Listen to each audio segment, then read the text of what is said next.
नमस्कार, संजना एस रेसिपीमध्ये तुमचं स्वागत आहे।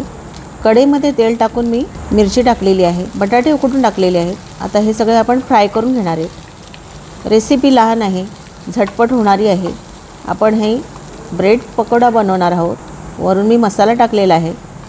मसाला म्हणजे याच्यासाठी टाकायचं, थोडी चव पण येते मसाल्याने। याच्यामध्ये मीठ पण टाकलेलं आहे मी। त्यात मी थोडा गरम मसाला पण टाकलेला आहे। गरम मसाल्याने भाजीला टेस्ट चांगली येते। आता हे बघा, आपण थंड करायला घेऊ।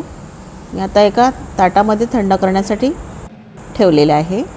वरून कोथिंबीर टाकलेली आहे। बाउलमध्ये मी चण्याचे पीठ घातले, मीठ टाकले आणि कोथिंबीर टाकले। आता पाणी हे बेताचंच टाकायचं आणि सगळं आपल्याला गुठळ्या मोडून घ्यायच्या आहेत। हे बघा, थोडं थोडं पाणी टाकायचं, एकदम पाणी टाकायचं नाही। आता ब्रेड घेऊन ब्रेडच्या अशा कड्या कापून घ्यायच्या आहेत।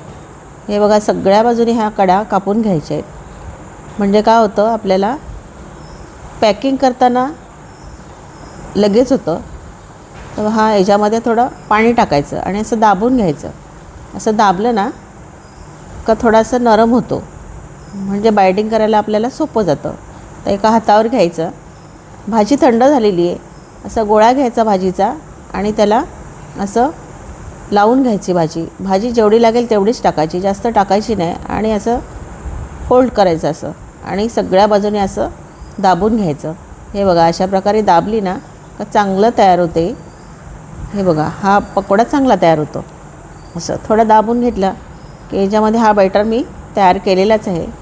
बाजूला मी कढईमध्ये तेल ठेवलेलं आहे। तेल गरम झालेलं आहे।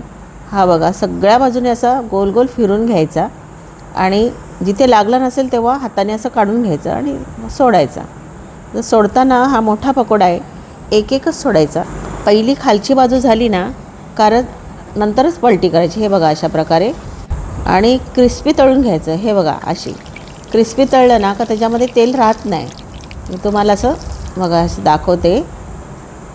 हे झालेले आहेत आपले पकोडे झालेले आहेत। सॉसबरोबर सर्व करते। रेसिपी आवडली असेल लाईक करा, शेअर करा आणि सबस्क्राईब करा।